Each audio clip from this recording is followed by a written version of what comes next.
अस्सलाम वालेकुम। Welcome to my channel teacher Pakistan. आज हम ट्रेनिंग एंड डेवलपमेंट के सब्जेक्ट में पढ़ेंगे transfer of training.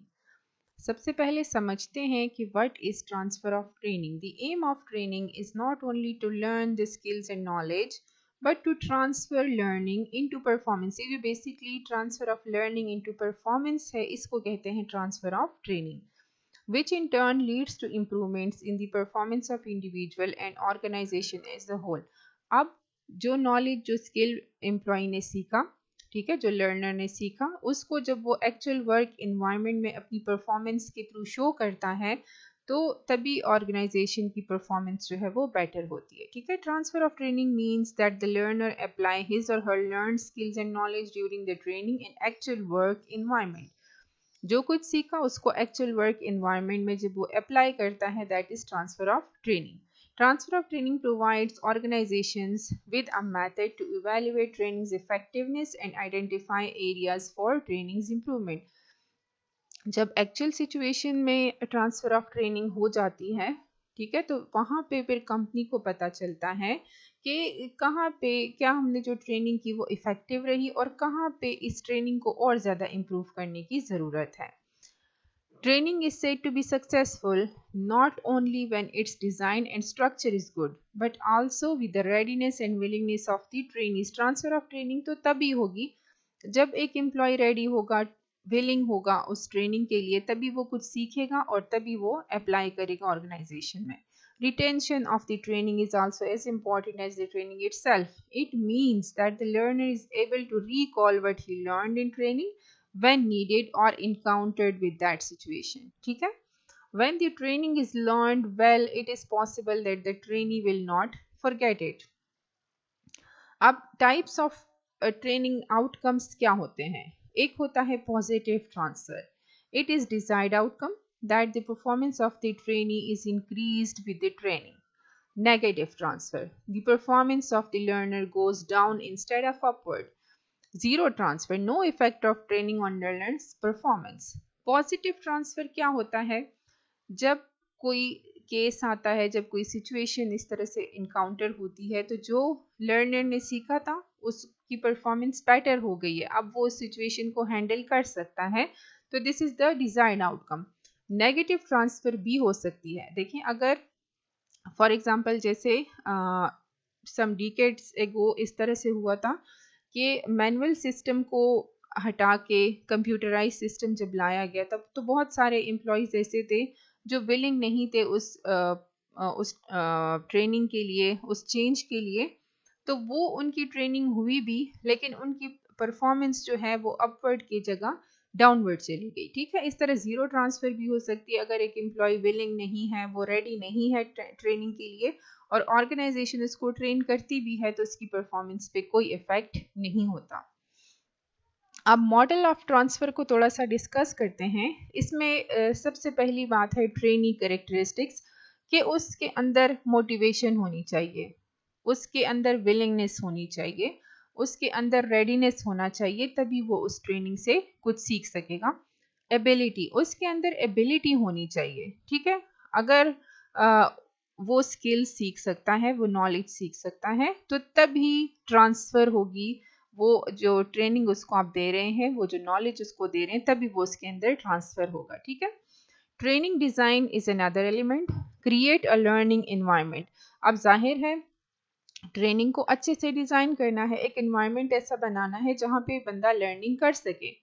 Apply theories of transfer, जो मुख्तलिफ थ्योरीज ऑफ ट्रांसफ़र है, अभी आगे जाके हम पढ़ेंगे डिटेल में। ठीक है, तो वो थ्योरीज ऑफ ट्रांसफ़र जो है वहाँ पे अप्लाई करने हैं ताकि एम्प्लॉय वहाँ पे सीखे। Use self management strategies. देखें, आप जैसे जिसको हम कहते हैं कंड्यूसिव इन्वायरमेंट प्रोवाइड करना।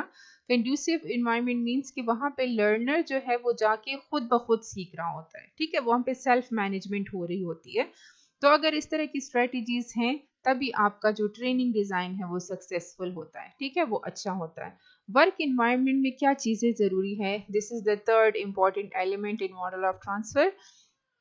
क्लाइमेट फॉर ट्रांसफ़र, वही बात है कि कंड्यूसिव इन्वायरमेंट होना चाहिए। Management and peer support, obviously अगर वहाँ पे पीयर सपोर्ट है, मैनेजमेंट इस काबिल है कि वो अच्छे से ट्रेनिंग दे सके, वो अच्छे से कम्युनिकेट कर सके, ठीक है। अपॉर्चुनिटी टू परफॉर्म, जो बंदा ट्रेनिंग ले रहा है, जो लर्नर है, उसको भी अपॉर्चुनिटी दी जाए ताकि वो भी अपनी परफॉर्मेंस शो कर सके। टेक्नोलॉजिकल सपोर्ट, वहाँ पे ऑब्वियसली टेक्नोलॉजी अच्छी होनी चाहिए ताकि टेक्नोलॉजी सपोर्ट होगी तो वर्क इन्वायरमेंट जो है वो बहुत बेटर होगा, ठीक है। अब ये तीनों एलिमेंट्स मिलके कहाँ पे जाते हैं? लर्निंग रिटेंशन की तरफ। लर्निंग रिटेंशन क्या है कि एक एम्प्लॉय अगर विलिंग है, मोटिवेटेड है, उसमें एबिलिटी है, उसका वर्क इन्वायरमेंट भी बड़ा अच्छा है, ठीक है, तो वो लर्निंग जो उसने की वो उसको अपने दिमाग में रिटेन कर लेता है, ठीक है। अब ये चीज़ें जाके मिलती हैं जनरलाइजेशन मेंटेनेंस की तरफ। तो जनरलाइजेशन मेंटेनेंस क्या है कि जब जो कुछ उसने उस ट्रेनिंग में सीखा उसको वो जनरलाइज कर सके, ठीक है। इसका मतलब ये है कि अगर उसने ट्रेनिंग में एक केस को हैंडल करना सीखा, एक सिचुएशन को हैंडल करना सीखा, तो वो फिर उसको जनरलाइज कर सके वर्क इन्वायरमेंट में भी। तो this is model of transfer, ठीक है। अब हम पढ़ते हैं थ्योरीज ऑफ ट्रांसफर, जो कि बड़ा एक इम्पॉर्टेंट टॉपिक है। नंबर 1 हमारे पास है theory of identical elements, number 2 है स्टिमुलस जनरलाइजेशन अप्रोच, नंबर 3 है कॉग्निटिव थ्योरी। तो इनको चलिए डिटेल में पढ़ते हैं। सबसे पहले हम देखते हैं theory of identical elements. The principle of identical elements introduced by Thorndike and Woodworth 1901 states। अब ये दो साइकोलॉजिस्ट हैं, ये दो प्रोफेसर्स हैं जिन्होंने ये थ्योरी ऑफ आइडेंटिकल एलिमेंट्स जो प्रिंसिपल है उसको इंट्रोड्यूस किया है। उनका कहना यह है कि the level of training transfer depends on the level of similarity between training and performance environment. अगर ट्रेनिंग आप जापान में दे रहे हैं और वर्क इन्वायरमेंट उसका जो वहाँ पे रूल्स रेगुलेशन, वर्क इन्वायरमेंट, जो पीयर सपोर्ट, जितनी चीज़ें हमने अभी मॉडल में पढ़ी, अगर वहाँ पे एक्चुअल वर्क इन्वायरमेंट में फॉर एग्जांपल पाकिस्तान में या किसी और कंट्री में उस तरह से नहीं है, तो जाहिर जितनी सिमिलैरिटी कम होगी उतना वो जो ट्रांसफर ऑफ ट्रेनिंग है वो लोअर होता जाएगा, ठीक है। In other words, the theory states that there is a positive correlation between the similarities between training and performance environment and the level of training transfer। Training transfer तभी better होगी जब वहाँ पे सिमिलैरिटीज होंगी ट्रेनिंग एंड परफॉर्मेंस इन्वायरमेंट के बीच में, ठीक है। In simple words we can say that the transfer of learning is facilitated in the new situation to the extent that it contains elements similar to those occurred in earlier learning situation। अब the degree of transfer of learning, that is the application of the learned behavior in real work environment, increases as the similarity increases between the environment where learning is done and the environment where it is applicable। जहाँ पे आपने learning की है वहाँ के elements जो हैं, जहाँ पे आप वर्क इन्वायरमेंट में उसको अप्लाई करने जा रहे हो, अगर वहाँ पे सिमिलैरिटीज हैं, ठीक है, तभी आपका जो ट्रांसफर ऑफ लर्निंग है, जो ट्रांसफर ऑफ ट्रेनिंग है, वो बेटर हो सकेगा। These identical elements may be in the form of rules, procedures, concepts and action, ठीक है। इस तरह से कोई भी चीज हो सकती है। तो अगर ये चीजें आपकी सिमिलर हैं, ट्रेनिंग जहाँ पे हुई है उस लोकेशन की, उस जगह की, और जो आपके एक्चुअल वर्क एनवायरनमेंट है उस जगह की, तो ऑब्वियसली ये आइडेंटिकल एलिमेंट्स आपको अलाउ करेंगे कि आप ज़्यादा से ज़्यादा ट्रांसफ़र ऑफ ट्रेनिंग या ट्रांसफ़र ऑफ लर्निंग कर सकें, ठीक है। The essence of the principle of identical elements can be explained in a way that the more elements, yani content and procedure of one situation, are identical to the elements of a second situation, the greater the transfer and thus the easier learning in the second situation। अगर आपकी जो work environment है आपका जो work environment है वो उस जगह के आइडेंटिकल है, उसके जो कंटेंट्स हैं, उसका जो प्रोसीजर है वो उस जगह के आइडेंटिकल है जहाँ पे आपने ट्रेनिंग ली है, तो आपका जो ट्रांसफर ऑफ ट्रेनिंग है वो बहुत इजी हो जाएगा, ठीक है। इसी तरह से another Al-Arami 2011 argued that level of applicability of the principle of identical elements is limited within organization that have predictable and stable work environment, ठीक है। जहाँ पे स्टेबल वर्क इन्वायरमेंट होगी ऑब्वियसली वहाँ पे अगर ऑन द जॉब ट्रेनिंग भी है तो वो ट्रांसफ़र ऑफ ट्रेनिंग इजीली हो सकती है।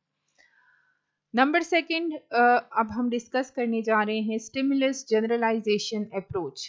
सबसे पहले तो हम ये समझते हैं कि व्हाट इज स्टिमुलस। ठीक है, in general a stimulus is something that provokes or causes an action or response, as in failing the test was the stimulus it needed to start studying harder।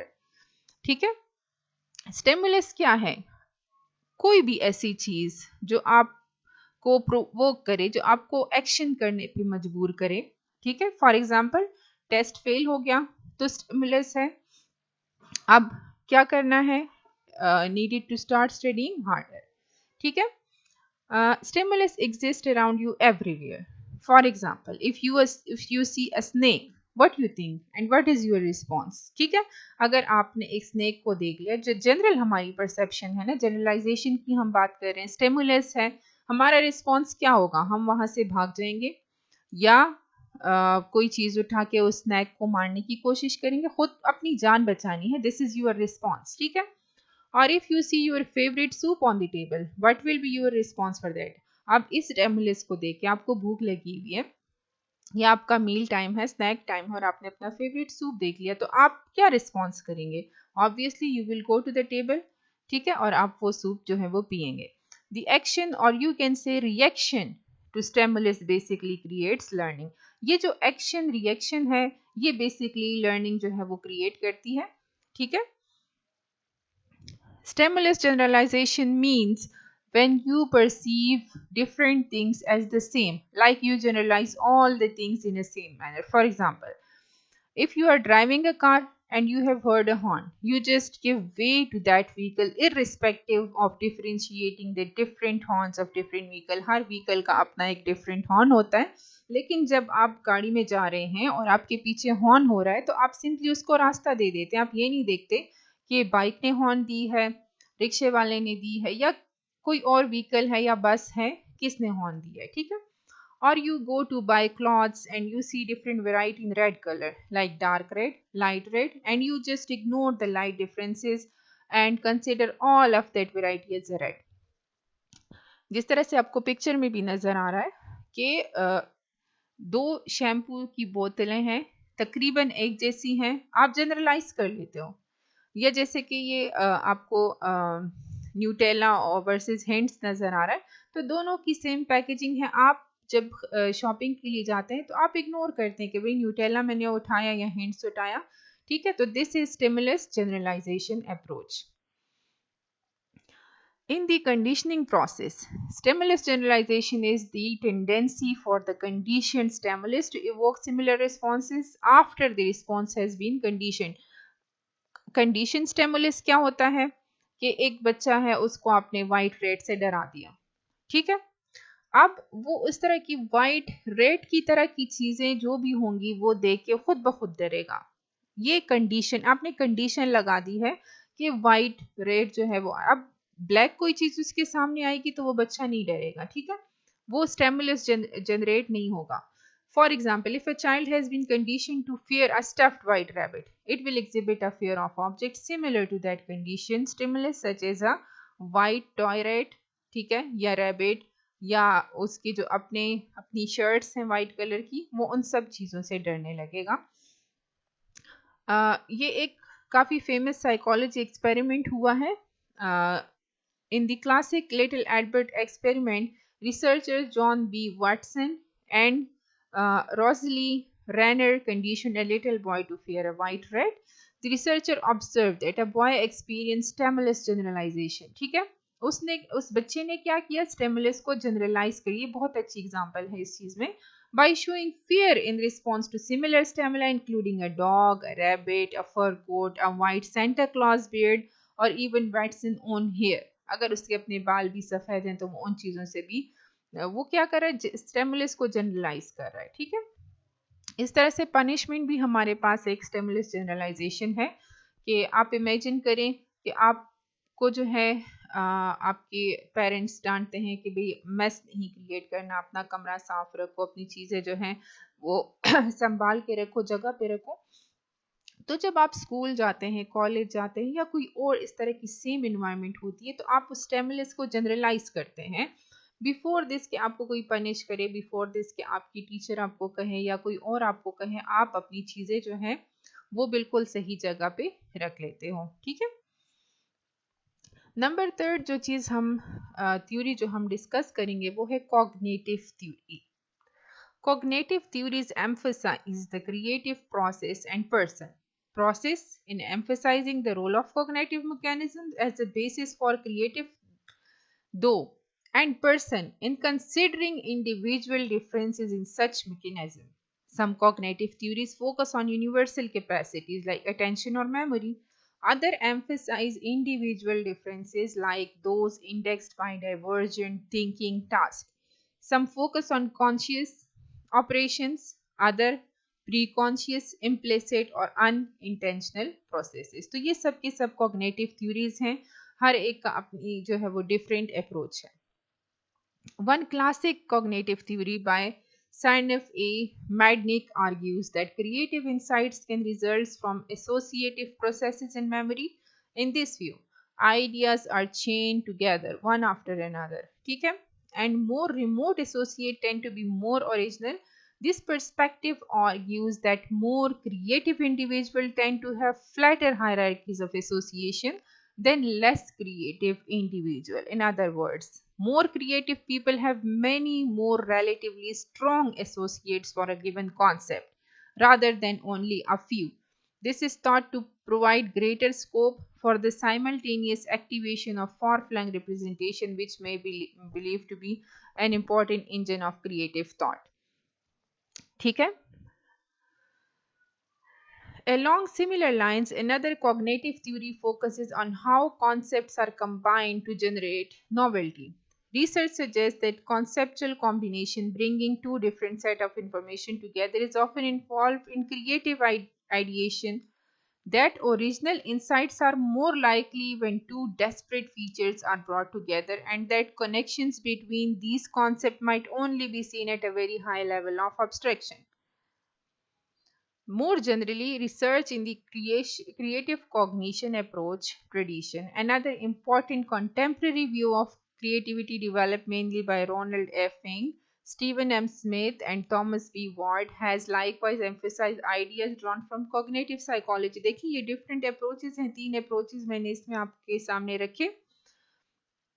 हर एक बंदे की अपनी एक wording है, अपनी एक एम्फसाइज करता है अपनी आइडिया को, बट बेसिकली कॉग्निशन है क्या चीज़, ये कॉन्सेप्चुअल कॉम्बिनेशन से बनी है, कॉन्सेप्चुअल एक्सपेंशन से बनी है, क्रिएटिव इमेजरी से बनी है, and metaphors to understand how individual generate ideas.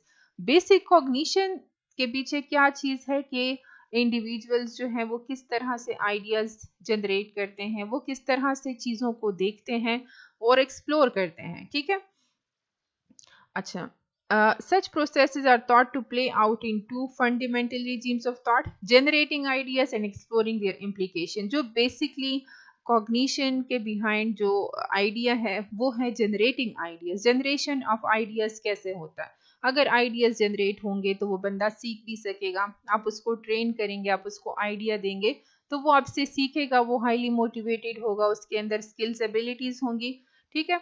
And exploring their implications, और फिर वो जब भी इनकाउंटर करेगा वो सिचुएशन, जब वो सिचुएशन वो केस उसके सामने आएगी तो वो अच्छे से उसको हैंडल कर सकेगा। अब व्हाट इज कॉग्निशन, बेसिकली ये कॉग्निशन है क्या? Cognition is basically the ability of the brain's mental processes to absorb and retain information through experience, senses, and though it is known as cognition. Cognitive learning क्या चीज़ है? How cognitive learning can positively impact your life in a corporate environment. As one grows up, you become an active participant in different processes through which you gain new knowledge and skills. वही बात है कि creation of knowledge हो रही है, creation of ideas हो रहा है. Training of cognitive learning to employees in organization enhances and strengthens their expertise in handling more complex tasks. Cognitive learning is an active style of learning that focuses on helping you learn how to maximize your brain's potential. It makes it easier for you to connect new information with existing ideas, hence depending your memory and retention capacity. अब components क्या है cognitive learning के, बहुत important है ये। सबसे पहले है comprehension. For cognitive learning to be efficient and benefit, you understand the reason why you are learning a specific subject in the first place.